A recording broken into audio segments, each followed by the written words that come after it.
Hey there, it's Angela, and I'm so glad you found your way here to architecting. Creative careers can be stressful, and it's hard to be vulnerable, but this is your landing pad for raw honesty. I'll help you get clarity, reconnect with your passion, and have the career of your dreams. If you're ready to make a difference, have an impact, and say bye-bye to burnout, stick with me, and let's get architecting.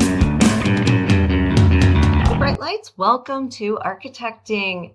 If you're new here, my name is Angela Mazzi. I help creative people live their best life, claim success on their terms, and make the difference that we all know we were meant to make without the overwhelm, stress, and burnout. If this sounds like something you're interested in, you are absolutely in the right place. Today I wanted to explore a topic that is a big one for me, and that is assuming positive intent.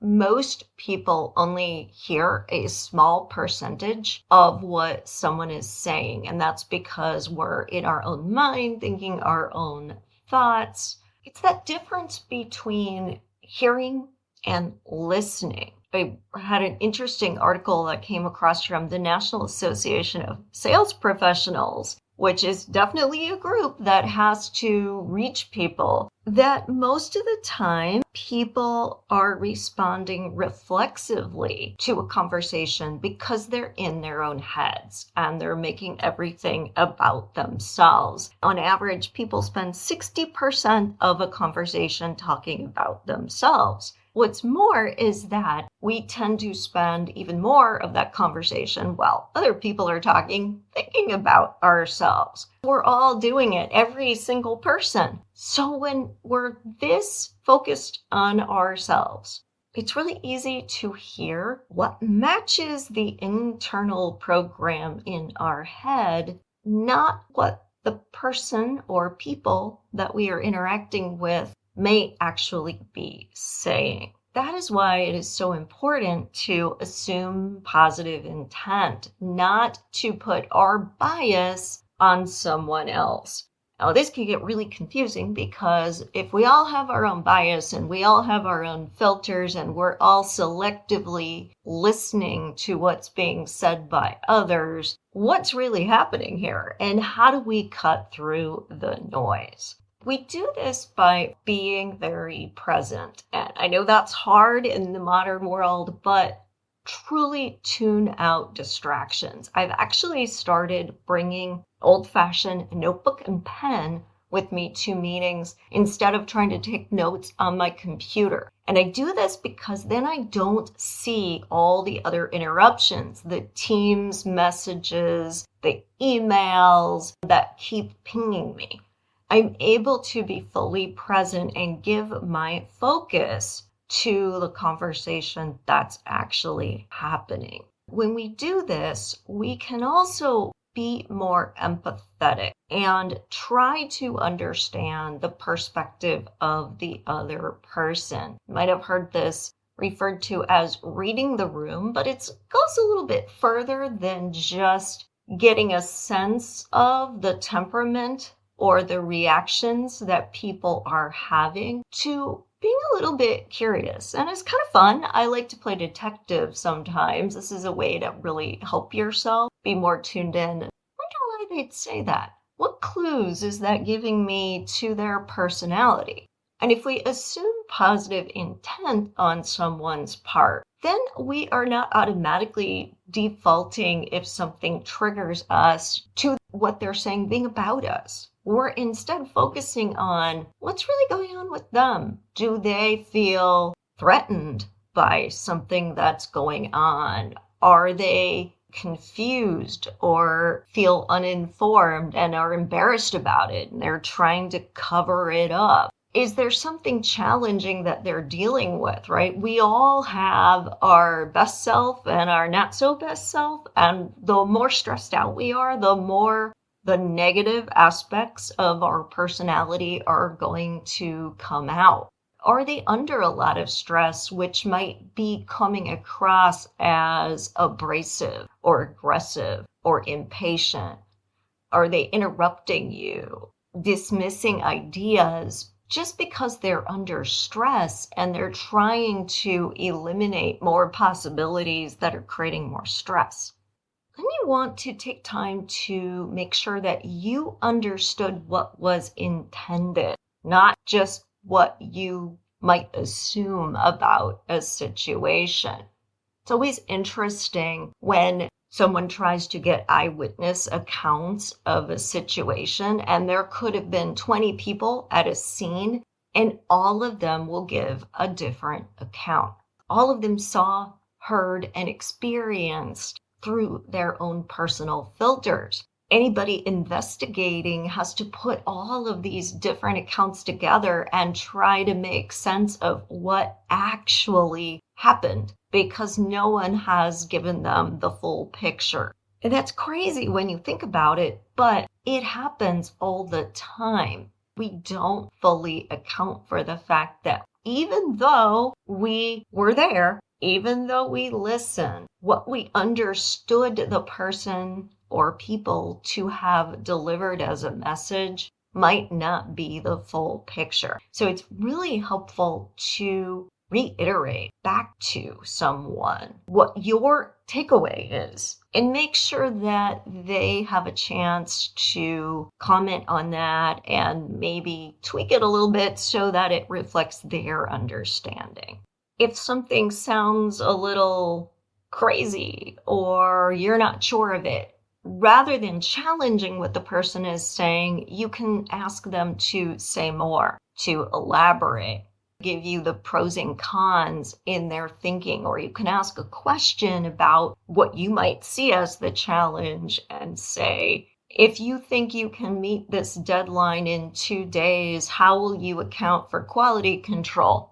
Great, that gives them a chance to tell you whether or not they've thought about quality control without saying that they missed a step or they don't understand how to do the process the right way.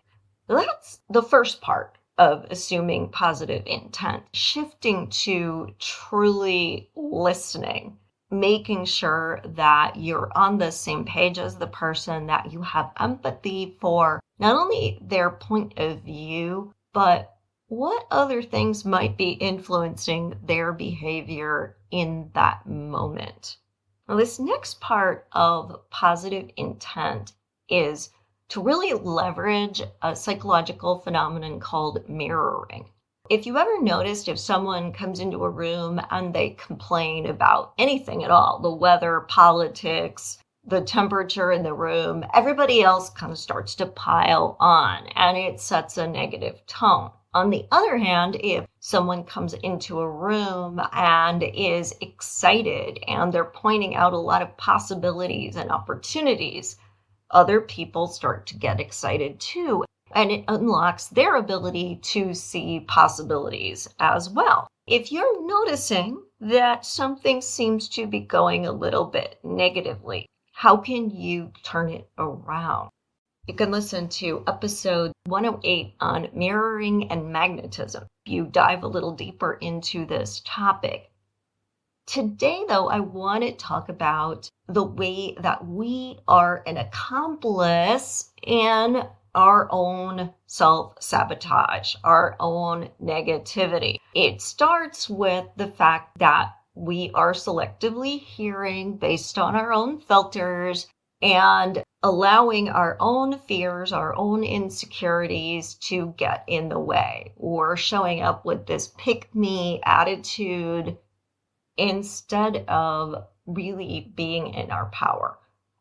And a lot of times I will hear from members of you in the community or even some of my colleagues and coworkers, this person is toxic. They're out to get me. They minimize whatever I do or say. They trash talk me. How do I deal with this? Usually what that person is hoping that I'm going to say is, here is how you take them out. Give them the 1-2 punch. Take that. That's the end. You have stood up to the bully. You have minimized the threat. End of story.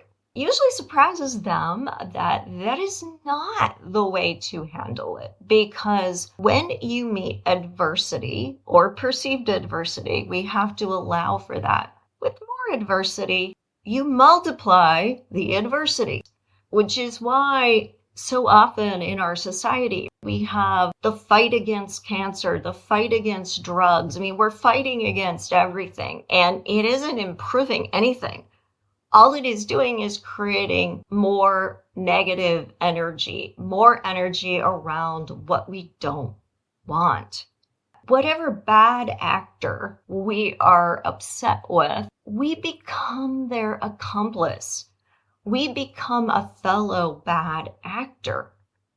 And that isn't helping us get what we want. That isn't helping the cause or the situation at all. This is something that is part of human nature. We know physics has an action-reaction, and we tend to want to have an eye for an eye attitude. You do this to me, well, I am going to get you back. And there's that exchange that's a downward spiral exchange. We don't get what we want, so we look at the behaviors of someone else. We look to blame other people. But what we don't realize is that no one can treat us poorly more than once without us becoming their accomplice, without us buying into it. What triggers us is what we choose to believe about ourselves. And a lot of times we don't even know we have these beliefs. Therefore, we assume when we get triggered that it is an external thing doing it. Instead, it is an internal thing. If I call you a green monkey, you would laugh because you're not a green monkey, and that would sound silly. And you got nothing on being a green monkey. On the other hand, if I said, you made a really bad decision, or you shouldn't have spoken up in that meeting, you annoyed the client. If you already feel insecure, these are huge triggers for you. And you just buy into the premise of whatever's being said. If you were not triggered by insecurity, you would be able to say, oh, really? Tell me more about what made you think that, because I didn't come away with that same impression. And you'd be able to have a completely unemotional, curious conversation. And you might learn some things that you could do better next time. You might need to repair some things, but you wouldn't feel bad about yourself. And maybe in that conversation, the other person might realize some things where they had jumped to conclusions, and you would actually be able to correct their takeaway from that situation. But that can't happen when they're triggering insecurities you already have. It can only happen when you don't have those insecurities, and you can just say, I wonder why this person would say that. What they took away from the exchange isn't the same thing as what I took away from an exchange. I wonder why that is. And that ties right into the standards that you have for yourself. If you have a standard that says, I will always be treated with respect. If someone criticizes you, but they're not doing it respectfully, you're going to feel very comfortable saying to them that they need to stick to the facts, or just walking away from what they're offering because it doesn't meet your standard. When we have standards, we start to attract into our lives, even into our work lives, even though we think we can't control the project teams or the clients that we work with, people who are willing to meet our standards, because our standards are clear about what the rules of engagement are. If you have those standards and they are clear, they will be respected. If you don't have standards, you make yourself available for bad treatment. And a perfect example of this is the crisis of iteration that happens in any creative profession, especially team-based work. Ideally, and we've all seen the diagrams, there's a lot of testing, a lot of iteration, a lot of prototyping that happens early on. Fail early, fail often, refine the concept. And even though design is a cyclical process of iterating, testing, and adjusting, that's supposed to happen less and less as the project progresses. However, so many teams don't work that way. They either didn't do the right research to generate a good, strong concept early on, or they don't feel confident in the decisions that led to that being the concept. So they start taking everything apart and questioning it and spinning in circles, even in later phases of the project. That's clearly going to impact everyone on the team because the design keeps changing and everyone else has to respond to that. Now, if you don't have any standards, you're caught up in that whirlwind. You're working a whole lot of extra hours. The project in general is probably going to go over budget.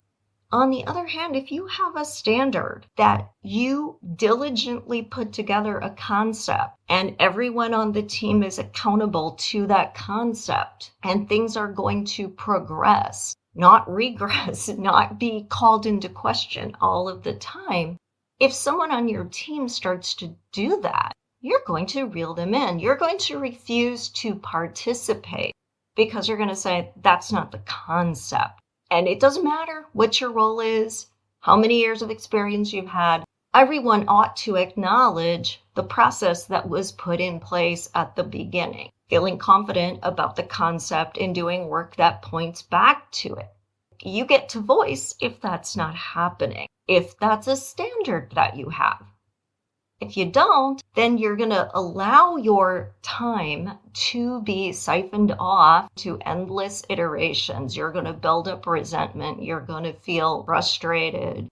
Everybody is going to be going down rabbit holes. You're going to be exhausted by all of the hours you're working and reworking. And that's just essentially going to put you in a defensive posture, in a state of struggle, focusing on what you don't want, instead of putting your energy into the potential for the project, where you can do research, where you can learn, where you can innovate. It comes down to having that standard, not being the accomplice of the people that don't respect the process. I recommend that your standards really need to be rooted in some very simple things: being included, being respected, and being heard. And then you can clearly discern whether someone is meeting those standards or not. You can see where there is positive intent and where there's not. But you're not reacting. You're able to respond. You're able to clearly communicate your expectations, and not just verbally, but also in your energetics, in your posture, in the way you speak. Everything about how you show up, which means that you resist the urge to go negative, to complain. Every time you catch yourself ready to complain or to say, this is going okay, but, and then go into a laundry list of things you're not happy with, look at how you can turn that around. Because when we stay in the positive energy, we stay in the world of possibilities. We're looking for ways that we can get what we want, what is for the greater good, and not for ways that we're not getting what we want and putting our energy into fighting that, not being the accomplice to whatever wrong we see perpetrated against the issue, the circumstance, or us personally. We are being advocates instead of accomplices. Advocates are positive. Advocates are grateful for what they get, even if they would have liked more than that. Advocates want to give everybody a chance to contribute, because the more people contribute, the effort gets more and more magnified. So that's a good thing, not a threat. Positive intent looks at even the bad actors and doesn't worry about them because they don't make it about them. There's great analogies in the sports and entertainment world. Someone is in the public eye and they're going to have their haters. Those haters are going to criticize any and everything they can about this person and the way they live their lives. They're going to take anything they've ever done and said, go back to their past. Now, does it do that person any good to be brought down by all that criticism? No. Does it do them any good to try to respond to it? No. The best thing they can do is say, I know who I am. I know what my standards are. And if something doesn't meet my standards, it's not for me and I'm not going to worry about it. I'm going to focus on the opportunities I have. I'm going to look at the ways that I can grow and evolve.